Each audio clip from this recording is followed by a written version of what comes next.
A continuación, en La Voz del Derecho, 2 puntos.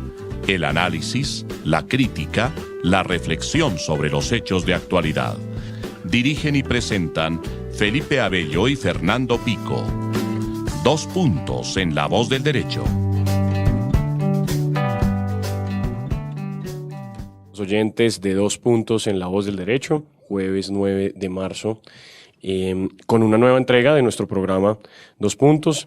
Hemos venido realizando en estas semanas programas relacionados con el tema de la corrupción, programas relacionados con el equipo que se creó en la Superintendencia de Industria y Comercio para atacar las colusiones. Y hoy, pues siguiendo con esa línea, hemos invitado a un experto con mucha experiencia en el tema. Él es el doctor Felipe Serrano. Es un experto en litigio administrativo, derecho de la competencia y derecho regulatorio. Fue asesor del superintendente de Industria y Comercio entre 2012 y 2015. También fue superintendente encargado. Ha trabajado en distintas firmas y pues es un conocedor del tema, y pues qué mejor que tenerlo en nuestro programa para que nos hable un poco sobre lo que es la delación, cómo ha funcionado en el país la delación y los problemas que representa la delación. Felipe Serrano, bienvenido, muy buenos días. Muy buenos días, Felipe, a usted y a toda su audiencia, y muchas gracias por la invitación. Muchas gracias. Para contarles a nuestros oyentes, la intención del programa de hoy es hablar un poco acerca de la delación, de todo lo que ella representa, y luego nos concentraremos un poco en la decisión del Superintendente de Industria y Comercio sobre las medidas cautelares acerca de la Ruta del Sol Tramo 2, pues que fueron bien mencionadas en los medios de comunicación y que es importante aclararlo desde un punto de vista jurídico, su alcance y sus implicaciones. Pero bueno, eso va a ser a lo largo del programa, y pues para iniciar me gustaría preguntarle a Felipe, ¿cómo ha sido el tema de la delación? Ya se dieron los primeros casos en el país en el 2016. ¿Cómo fue ese proceso? ¿Está de acuerdo con la figura? ¿Qué le falta a la figura? Empecemos como describiéndole a nuestros oyentes de qué se trata. Pues mire, la delación es un sistema en virtud del cual una persona que ha participado, una empresa que ha participado en un acuerdo anticompetitivo, se acerca a la autoridad de competencia, reconoce su participación en el cartel empresarial a cambio del perdón total o parcial de la pena a imponerle, y con la obligación de allegar unas pruebas sobre la conducta anticompetitiva, ya sea un acuerdo para aumentar precios, un acuerdo para repartirse mercados geográficamente, un acuerdo para coludir en una licitación pública, y entrega unas pruebas que le permiten a la autoridad formular unos pliegos de cargos en contra de los demás cocartelistas, y adicionalmente imponerles una sanción al finalizar la investigación administrativa en el caso colombiano. Realmente la razón de ser de los programas de delación es bien interesante. Digamos que en el mundo está reconocido que los carteles son la violación más grosera al régimen de competencia. Eso lo ha dicho la OCDE, lo ha dicho la Red Internacional de Competencia, etcétera. Y digamos que las distintas jurisdicciones y agencias de competencia tienen varias herramientas para luchar contra esos carteles. Pueden tener unas sanciones fuertes, capacidad investigativa, capacidad de hacer visitas administrativas a las empresas, obtener documentos, etcétera. Practicar testimonios, en fin. Pero como la naturaleza del cartel es secreta, es muy complicado en muchas ocasiones conocer sobre la conducta anticompetitiva. Entonces, la detección del cartel constituye realmente un reto en todo el mundo. Y en ese contexto surgen los programas de delación, que ahorita más adelante podemos hablar de su historia y cómo han evolucionado. Y se basan en que la autoridad de competencia se beneficia porque incrementa la disuasión o el atractivo para que una persona o una empresa entre en un cartel, porque el que entra en el cartel sabe que lo pueden delatar, y si lo delatan puede recibir una sanción. En segundo lugar, pues es mucho más fácil detectar el cartel porque usted está con una con una prueba que le otorga a una persona que está dentro del acuerdo de precios, el acuerdo anticompetitivo, y recolecta pruebas, digamos, duras, como correos electrónicos o reuniones, grabaciones, en fin. Y adicionalmente, el beneficio para el delator pues es claro porque o disminuye la sanción que le impondría la autoridad de competencia ausente de la delación o incluso se le perdona totalmente. Y los programas de competencia, de delación, hoy en día son el mecanismo más efectivo para detectar y sancionar carteles en el mundo. Perfecto. Con la intención de seguir delimitando el concepto, me surge una pregunta. ¿La delación está prescrita solo para los acuerdos de precios o podría haber otra conducta la cual sea susceptible de delatar, como un abuso de posición dominante? Esa es una muy buena pregunta. La Ley 1340 de 2009 no limita en los programas de delación a acuerdos anticompetitivos. Sin embargo, su esencia y su filosofía es que hay varias partes para que una delate y permita que con pruebas se sancione a las demás. Por lo cual un abuso de posición dominante, que es una conducta unilateral, pues digamos por su propia naturaleza no sería objeto de una delación. Sin embargo, el decreto 1523, que es el que reglamenta la delación hoy en día en Colombia, dice que la delación es posible para acuerdos anticompetitivos y adicionalmente que los empleados, por ejemplo, o las personas naturales o facilitadores de una conducta de abuso de posición de dominio dentro de una empresa pueden delatar a la empresa.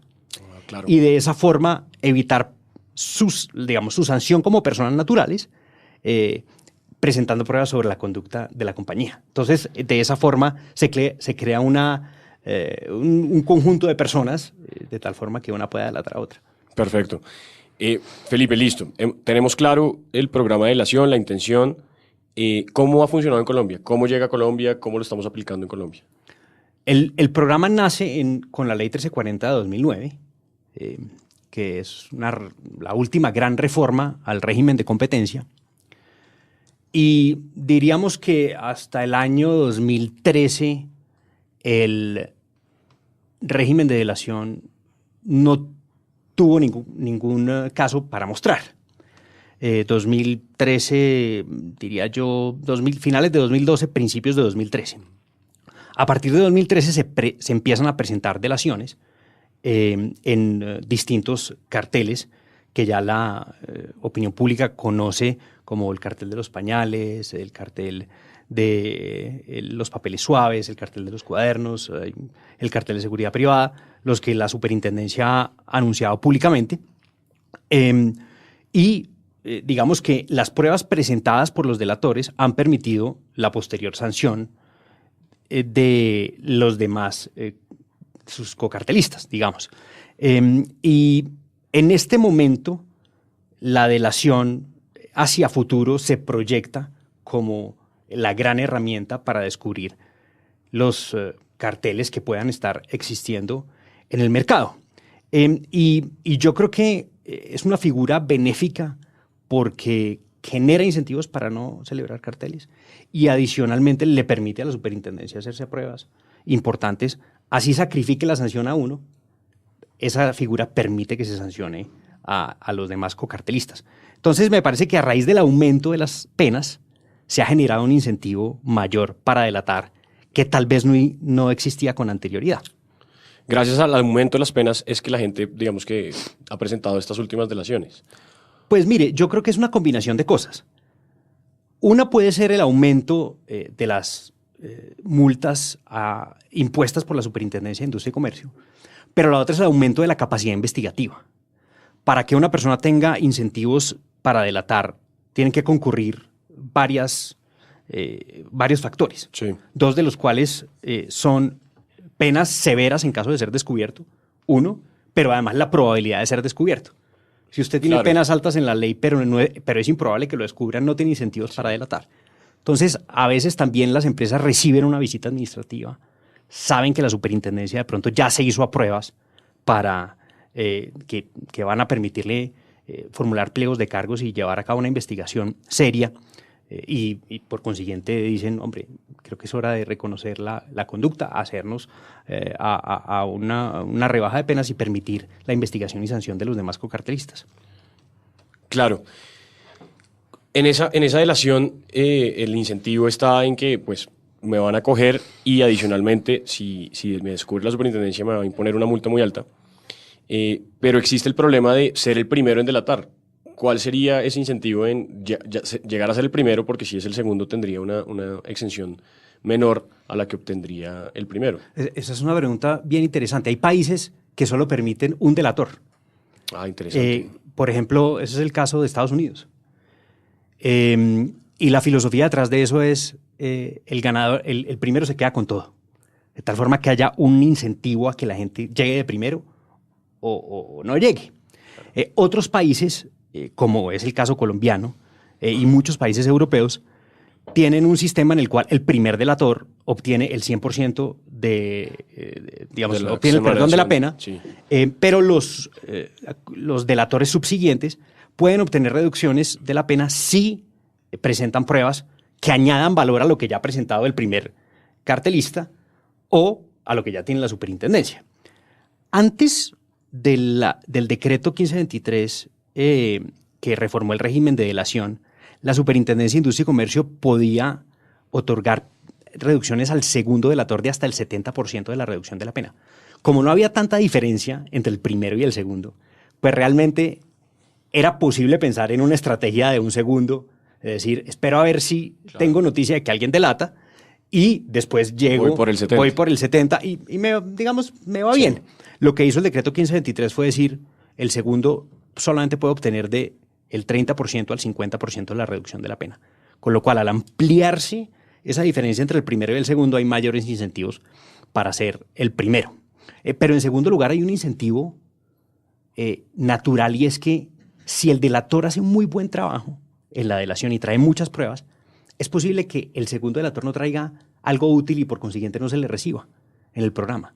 Porque acuérdese que usted para ser delator no solamente tiene que reconocer la conducta, sino adicionalmente aportar pruebas que sean útiles y añadan valor a las que ya tiene la super. Y si el primer delator hizo un excelente trabajo, el segundo realmente, como no va a tener nada para añadir, pues no va a ser aceptado y va a quedar con un 0 de la reducción. Ese es un punto muy importante, Felipe, el que toca, y es la autoridad debería rechazar esa segunda delación cuando considera que las pruebas que trae ya las tiene en el expediente por cuenta del primer delator.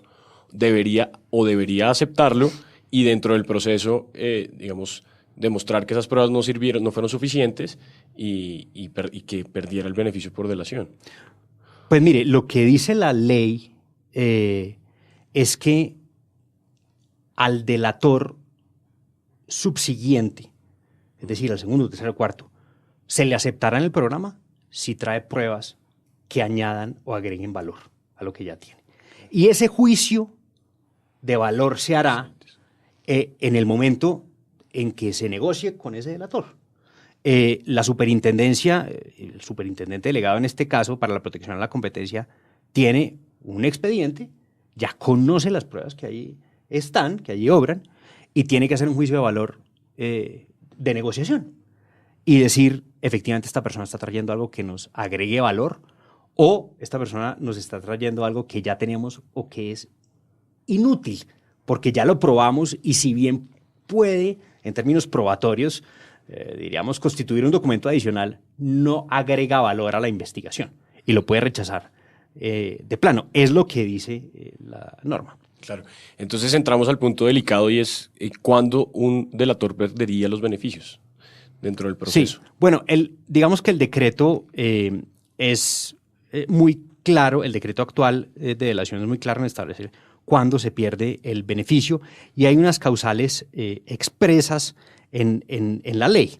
Pero fundamentalmente, en términos generales, el delator pierde su beneficio primero cuando se descubra a lo largo de la investigación que ha ocultado pruebas, por ejemplo, o que no entregó, que no fue totalmente franco con la autoridad, cuando, si bien aceptó al momento de negociar su participación en el cartel, posteriormente la niega durante la investigación, de tal forma que genera una contradicción, cosa que es obvia, no presta plena colaboración con la autoridad, es decir, cuando la autoridad le hace un requerimiento o le pide facilitar la práctica de un testimonio de uno de sus empleados, Sí. la compañía se niega a eso. Y una muy importante, y es cuando se prueba dentro del expediente que el delator fue el instigador o promotor de la conducta, Es importante. que es un punto bien importante porque es un aspecto que ha reevaluado el mundo del derecho de la competencia en el sentido de decir, hombre, todos son igualmente culpables, tanto el que ofrece como el que acepta. Permitamos que el delator, que sea instigador, también se haga con los beneficios. Y en Colombia, digamos que el delator puede, si es instigador, puede perder los beneficios, pero únicamente si se prueba que ejerció coacción o realizó conductas de presión de mercado Sobre los otros. que hicieron que el cocartelista prácticamente tuviera que aceptar esa condición de infractor.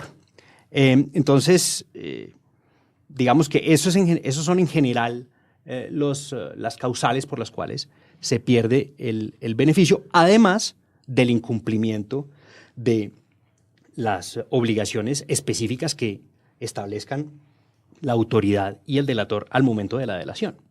Claro. Como por ejemplo entregar X prueba, allegar Y documento, etc. Felipe, ¿y qué decir a la crítica de que esa figura de pérdida de beneficios puede ser un desincentivo para las personas que quieren delatar?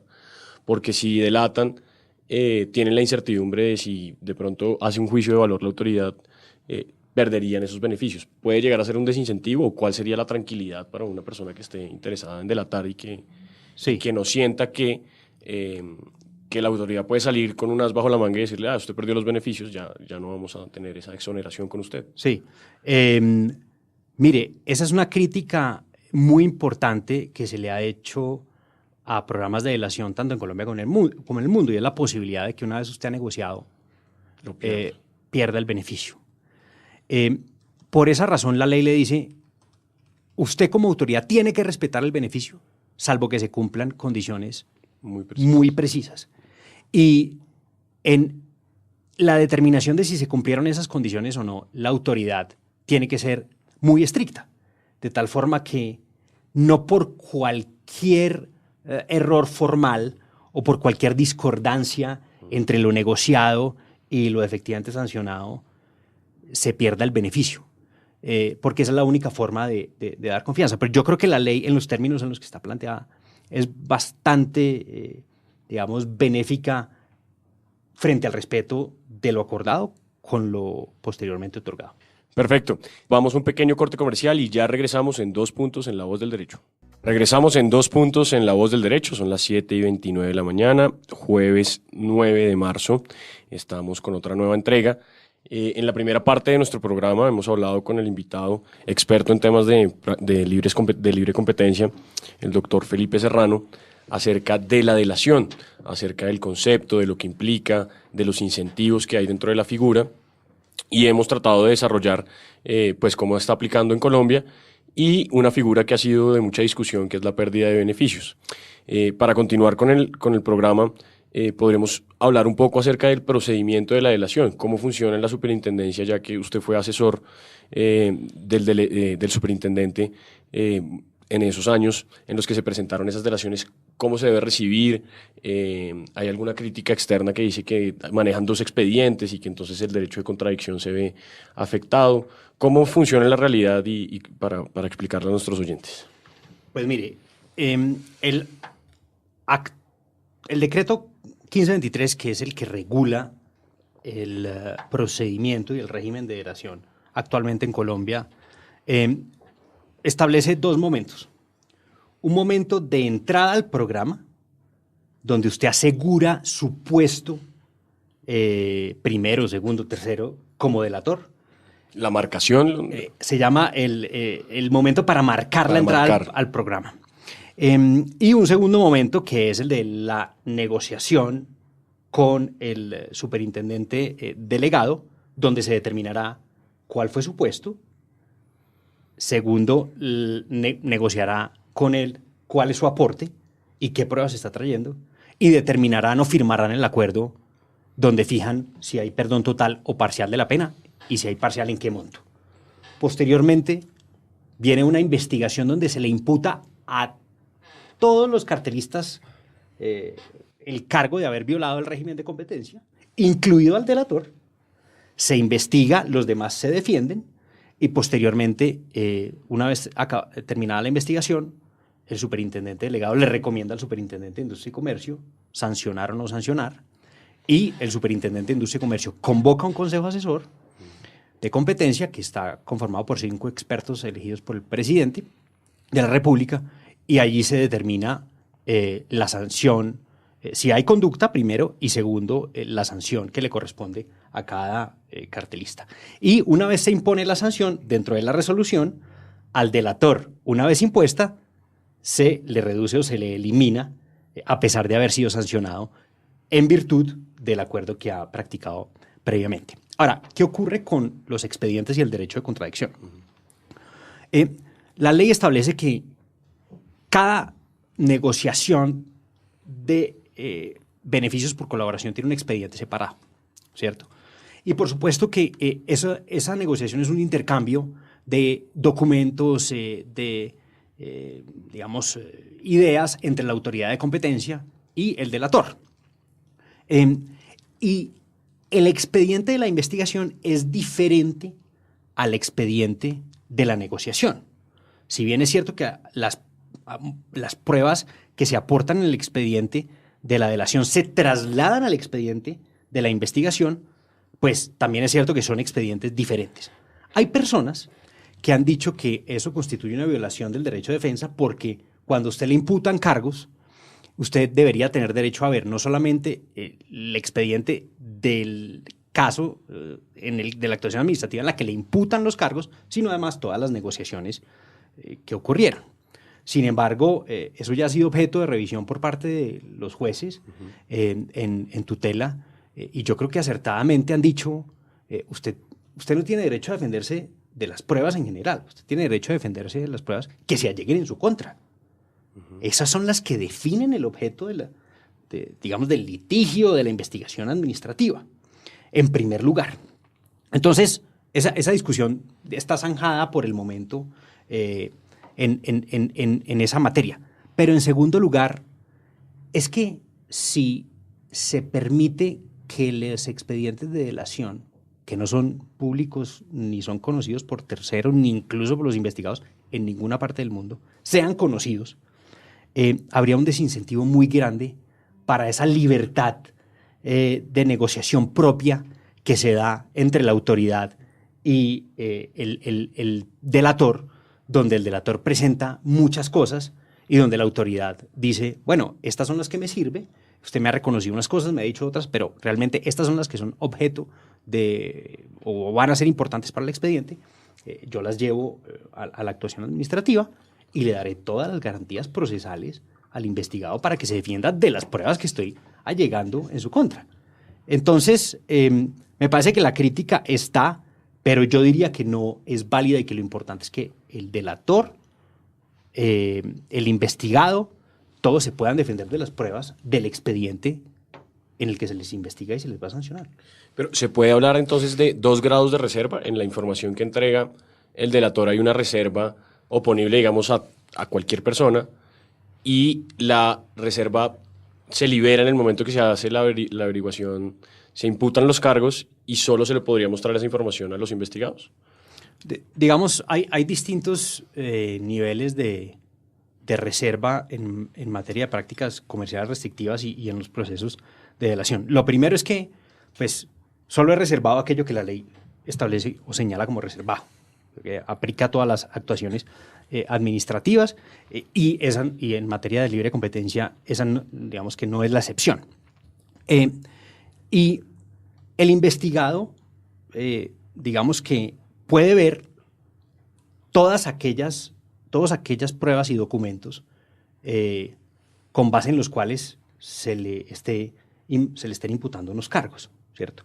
Si esas pruebas y documentos tienen el carácter de reservado, pero se le permite al investigado verlas para ejercer su derecho de defensa, no podrán terceros verlas también, sino solamente esos investigados.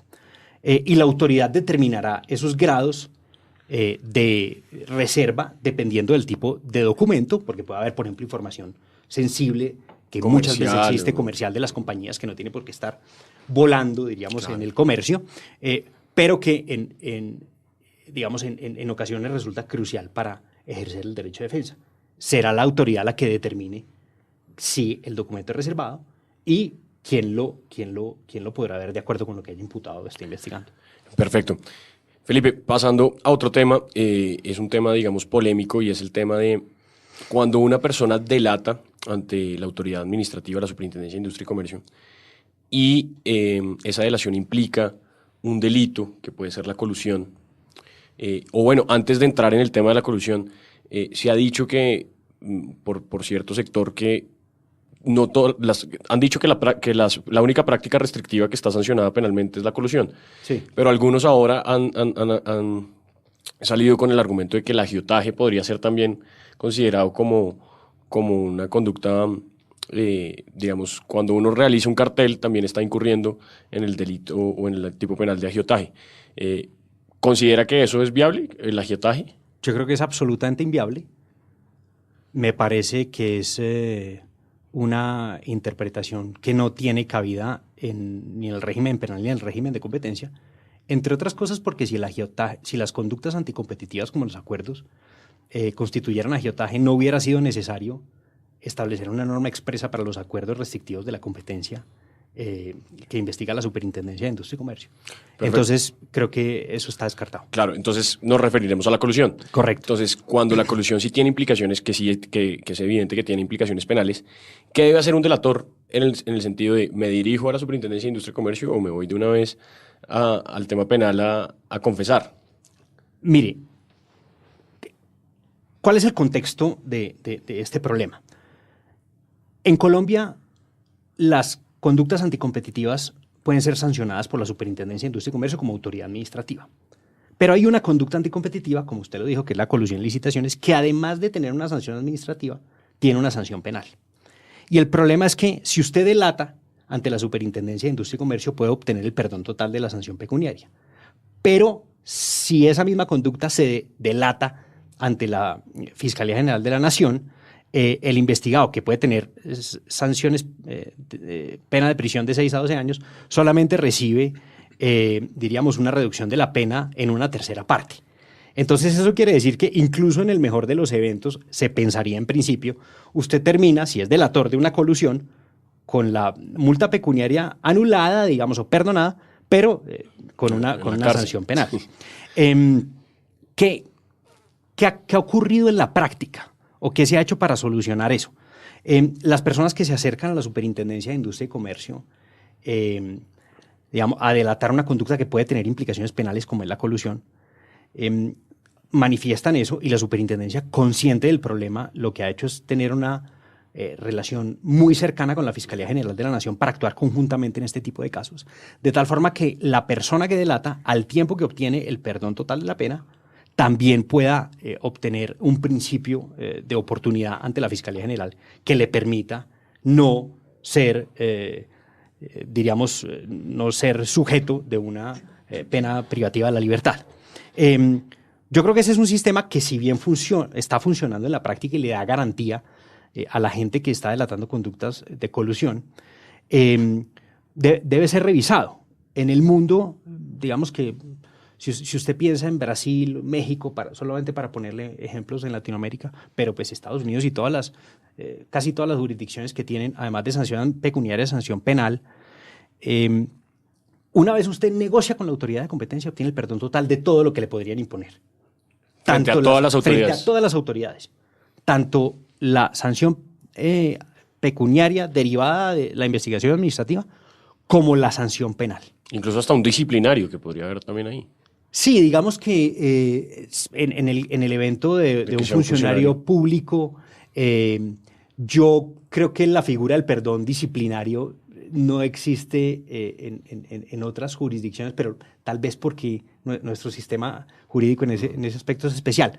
Pero claro que es un evento en el cual la filosofía del perdón total se aplicaría. Y es, hombre, si la persona viene a delatar, démosle los incentivos para que delate y no le perdonemos lo pecuniario y no lo penal, que muchas veces termina siendo lo relevante. Claro, pero en la práctica resultaría muy difícil porque supondría que fuera la persona a delatar y llamáramos a la fiscalía y recibiéramos una declaración, superintendencia y fiscalía al mismo tiempo. Lo que hacen las autoridades es que defieren a la decisión de perdonar la pena a la autoridad de competencia, con efectos en todas las autoridades, siendo la autoridad de competencia la especializada. Por ejemplo, COFECE, que es la Oficina de Competencia de México, o CADE, que es la Oficina de Competencia de Brasil, tienen la facultad de, una vez recibida la delación, lo que hacen es, y cumpliendo con los requisitos, perdonan la sanción administrativa, la sanción pecuniaria, y adicionalmente dicen la sanción penal y cualquier otra sanción a imponerle.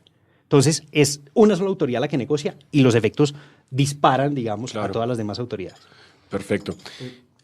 Simplemente, Felipe, en atención a lo que estamos comentando de la delación, vale la pena también hacer mención y preguntar acerca del proyecto de ley 38 del 2015, que fue el proyecto de ley que había radicado pues, por vía del Ministerio de Comercio la Superintendencia de Industria y Comercio para aumentar inicialmente, que era el meollo del asunto, las penas, entre otras cosas más, porque obviamente el proyecto de ley traía temas de abogacía de la competencia, un asunto también relacionado con, digamos, el programa de delación y el programa de beneficios, y justamente en ese aspecto del programa de beneficios, en lo tocante, y nos gustaría, pues me gustaría saber inicialmente, en lo tocante con el asunto de si el instigador de la conducta no puede acceder al programa de delación. Digamos, el proyecto buscaba hasta cierto punto retirar al instigador como uno de los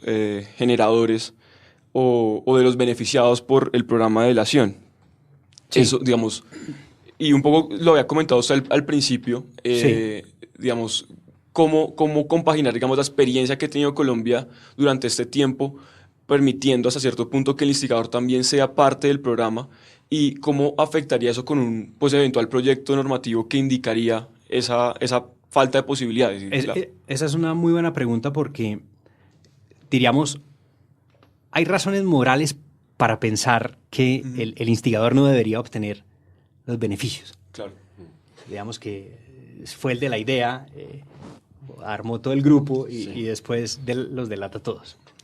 Y las autoridades en el mundo y al principio pensaron que esa era la política adecuada y eso se ha venido reevaluando. Entonces, por ejemplo, en Latinoamérica, Chile, Colombia, Salvador, Panamá, Perú y Uruguay prohíben o restringen de alguna forma la participación del instigador. Pero aparte de las razones morales, hay razones prácticas para que el instigador o el que tuvo la idea de formar el cartel sí pueda delatar. Y son varias esas razones. La primera es que en carteles es muy difícil establecer el líder en muchas ocasiones o quién formó el cartel. Entonces, muchas veces ocurre que una persona conversa, en la siguiente conversación otra tiene la idea, van trayendo otro competidor, muchas veces paran un año y vuelven a los 3 años. Entonces es muy difícil establecer quién es el instigador, lo que complica el proceso. En segundo lugar, cambian de líderes, el cartel termina y empresa. Si llega una nueva administración a la compañía, por ejemplo, la compañía no delata. ¿Por qué razón? Supóngase usted que yo soy un presidente de la compañía X, hice un cartel en el año 2005, me remueven en el año 2010 y la nueva administración, una vez llega, se da cuenta de ese cartel y dice, voy a delatar esto, se lo voy a informar a la autoridad de competencia, pero se percata de que son instigadores. En ese momento, fíjese que la consideración moral de cierta forma desaparece y pierde usted un delator.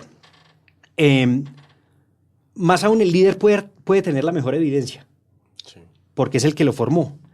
Y adicionalmente, el reproche moral debe ser para todos por igual, no solamente para el instigador. Es tan culpable, como dije anteriormente, quien propone el acuerdo que quien lo acepta. Y de hecho, ese es un mecanismo. Si uno acepta que el instigador también delate, es un mecanismo para desincentivar en principio la formación del cartel, porque usted está añadiendo a una persona que lo puede delatar también. Supóngase que es un cartel de 2 y yo lo instigo a usted. Claro. Usted tiene todo el incentivo para formarlo porque sabe que yo nunca lo podré delatar. Entonces es un cartel que perdió delatores. Entonces eso tiene, digamos, Sí, consideraciones estratégicas bien importantes que han hecho que las autoridades se retiren de esa prohibición del instigador y adicionalmente,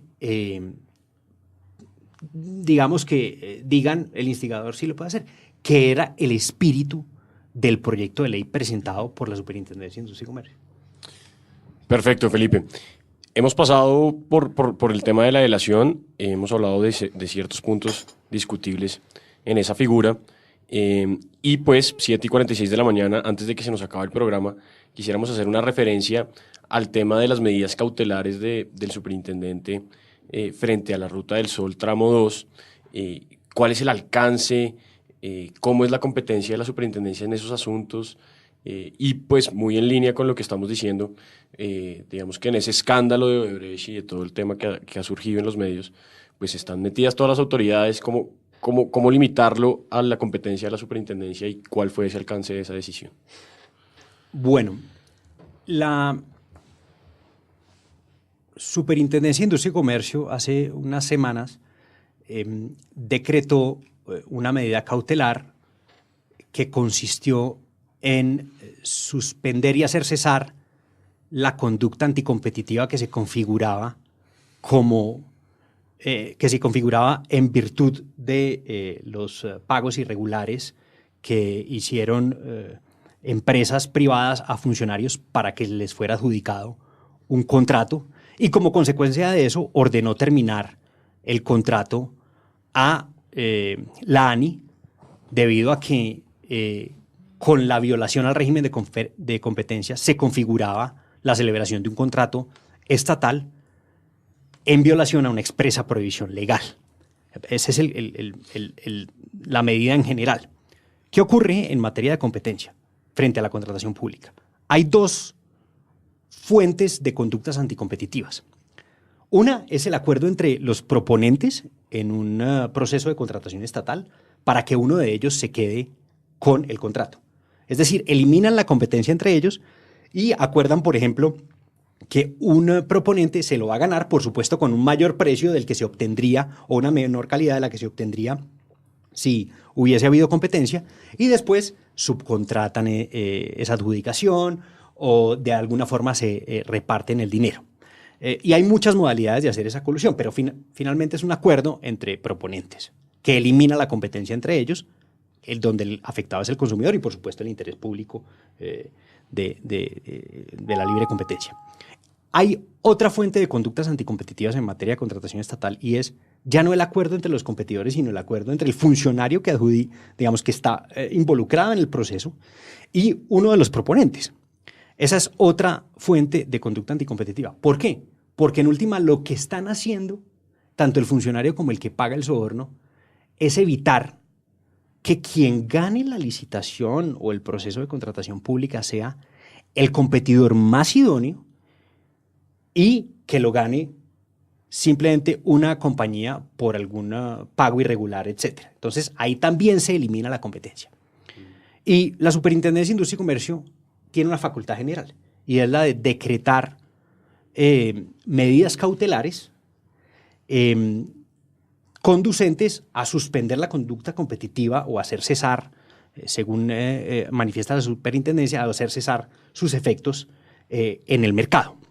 Y fue en ese contexto en el que la superintendencia decretó las medidas cautelares en el caso de Odebrecht. La super dijo, mire, hay pruebas suficientes de que acá hubo una manipulación del proceso de adjudicación, que el proceso que debió ser competitivo no lo fue, y no lo fue en virtud de ese pago irregular, y esto lo que está haciendo es que previene que el contrato continúe siendo ejecutado por el competidor que sea más idóneo para hacerlo, afectando de esa forma el mercado y el interés público.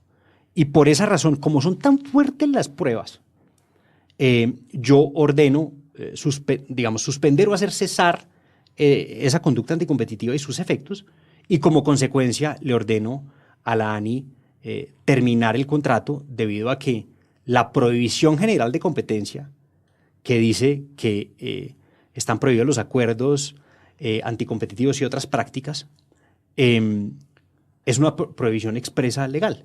Y un funcionario público, el funcionario, según el artículo 44 de la Ley 80, debe decretar la terminación, ordenar la terminación del acuerdo, del contrato, cuando se haya celebrado contra expresa prohibición legal. En este caso, la prohibición general de competencia. En ese punto, la crítica, pues una de las críticas acerca de la decisión ha sido que la decisión de terminar el contrato excede un poco lo que debería ser una medida cautelar, porque la medida cautelar es para suspender o para digamos, dejar las cosas quietas mientras se resuelve, y en este caso, pues, dentro de una medida cautelar, casi que se resolvió la terminación del contrato. Sí. Bueno, hay dos puntos interesantes. El primero es que hay muchas medidas cautelares que prácticamente coinciden con lo que sería el fallo. El típico ejemplo de eso puede ser una acción popular, el edificio que amenaza ruina, o el movimiento de tierra que puede afectar a una población, donde el juez ordena, digamos, la construcción de un muro de contención o la realización de ciertas actividades que coinciden con lo que será el fallo. Entonces, no es extraño que la medida cautelar coincida con lo que será el fallo. Eso en primer lugar. En segundo lugar, la Super acá desarrolló un concepto que en mi opinión es bien interesante y es novedoso. Y es que dice que entre mayor sea la apariencia de comisión de la infracción, mayor grado de intervención podrá tener la medida cautelar. De tal forma que casi que se anticipa con certeza cuál va a ser la decisión final. Entonces, me parece que lo que hace acá la Super es decir, hombre, es evidente que la infracción ocurrió, hay suficientes pruebas para ello, y por esa razón, entre mayor apariencia de comisión de la infracción tengo, mayor facultad de intervención tengo. Y adicionalmente, la Super dice, mire, la verdad es que en este caso hay un juez que ya había decretado la suspensión de los efectos del contrato en virtud de una demanda, claro, en virtud de una demanda interpuesta por la Procuraduría General de la Nación con base en la violación de derechos colectivos, la moralidad administrativa, etc. Pero la Super dice, eso no es suficiente porque en este caso, si bien se suspendió el contrato, el efecto de eso es que se está previniendo al Estado de obtener la ejecución de ese contrato por parte del competidor más idóneo.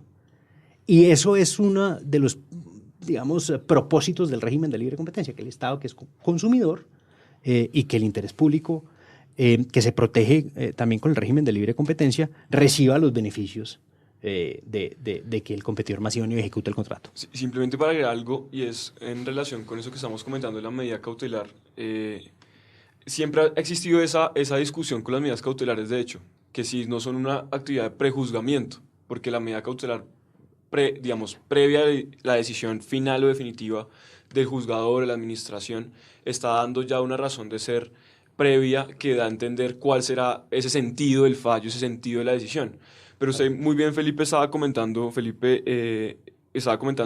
cuando existe, o que la Superintendencia de Industria y Comercio, cuando existen como fundamentos razonados, reales, de que pueda existir una infracción, pues hay lugar a la existencia de la medida cautelar. Pues eso es lo que se conoce como el buen humo o el humo bueno en cuanto a las medidas cautelares, y es que cuando el juzgador tiene elementos suficientes probatorios para indicar que en efecto hay una transgresión de la norma, pues puede tomar la decisión de medida cautelar. Digamos, por esa razón también es que las medidas cautelares son mucho más certeras o mucho más claras en los procesos ejecutivos, y ahí es donde uno podría, digamos, tener la discusión respecto del asunto de la sanción administrativa, porque no está tan claro hasta qué punto puede existir esa vulneración administrativa a una norma superior. Pero en los procesos ejecutivos es mucho más claro el caso de las medidas cautelares, porque la existencia del derecho es real. Ya hay un derecho claro, expreso y exigible que permite esa medida cautelar. Pero en los casos en los que todavía es discutida la existencia del derecho, claro, se permite todavía más ese grado de discusión. Pero bueno, existiendo en este caso, perdón, un fallo judicial previo, pues evidentemente podría haber razones suficientes para haber concedido esa medida. Muy bien, 7:55 de la mañana, se nos está acabando el tiempo del programa. Me gustaría preguntarle a Felipe, hace 8 días, pues en la entrega anterior de nuestro programa estuvimos hablando de la responsabilidad penal de personas jurídicas.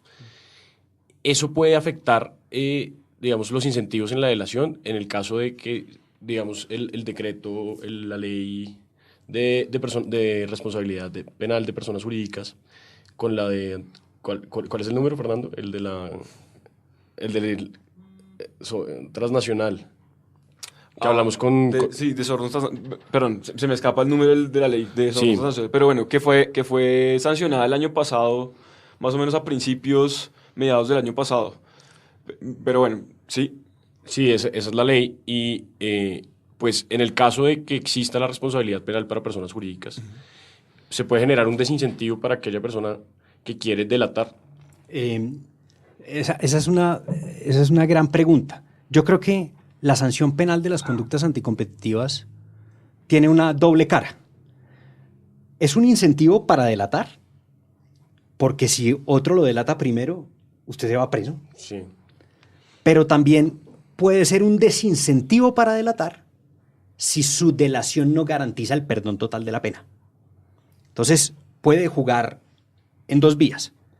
En mi opinión, cualquier conducta anticompetitiva que esté sancionada penalmente debe, al igual que la sanción pecuniaria, ser objeto de perdón total en el mismo proceso en el que la superintendencia determina que le va a otorgar la exoneración o la reducción de la pena, en el caso de ser el primero la exoneración al delator. Hay una anécdota bien interesante, y es que en Estados Unidos el programa nació más o menos en 1972. Y del 72 al 90, 72 o 76, no recuerdo bien la fecha, pero de esa fecha al 91 no recibieron ninguna delación. Y la razón, y se preguntaron, bueno, ¿por qué? ¿Por qué pasa esto? Claro. Y la razón principal, o una de las razones principales, era que no había claridad en la obtención del perdón de la pena criminal. Una vez eso se arregló en el año 91, a partir del año 92 pasaron de 0 delaciones anuales a 20 delaciones anuales. Entonces, eso nos da una idea de la importancia de, si vamos a tener un régimen de delación y si vamos a perdonarle la pena pecuniaria a una persona, también tenemos que perdonarle la posibilidad de una pena de prisión en su totalidad, porque nadie va a delatar para quedarse, digamos, con el perdón de un dinero, pero preso. Claro que sí. La ley es la 1778-2016. Gracias. Bueno, le agradecemos a nuestro invitado. Antes de despedirnos, nos gustaría una pequeña conclusión y, pues, digamos, responder a la pregunta: ¿la delación en estos momentos está funcionando en Colombia como está concebida? Yo creo que la delación está funcionando, que es susceptible de varias mejoras, de varios ajustes en materia, por ejemplo, de perdón criminal, en materia de confidencialidad, que es muy importante para los delatores.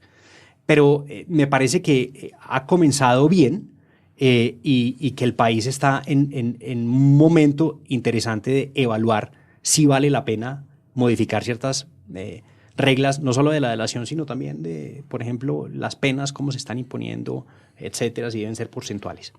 En fin. Entonces me parece que está funcionando, si bien requiere algunos ajustes. Una última cuestión, y es, ¿qué ha pasado con el proyecto de ley, si tiene conocimiento, con el proyecto de ley que en su momento hizo curso del 38 de Senado del 2015? Sí. Que es muy importante para los efectos de las actividades de la superintendencia y también, pues, los efectos sancionatorios y de desincentivo en conductas anticompetitivas. La información, la última información que tuve es que el proyecto, si bien fue presentado, pues no fue debatido en el tiempo que se requiere constitucional y legalmente. Entonces, en este momento está, digamos, en hold. Pero yo lo que entiendo es que la superintendencia tiene toda la intención de adelantarlo, sobre todo porque no es que quiera aumentar las penas, sino que quiere hacerlas proporcionales a la capacidad de pago del sancionado. Perfecto. 8 de la mañana, muchísimas gracias a todos nuestros oyentes, muchísimas gracias al doctor Felipe Serrano por habernos acompañado en la mañana de hoy. A ustedes muchas gracias. Escucharon en La Voz del Derecho 2 puntos.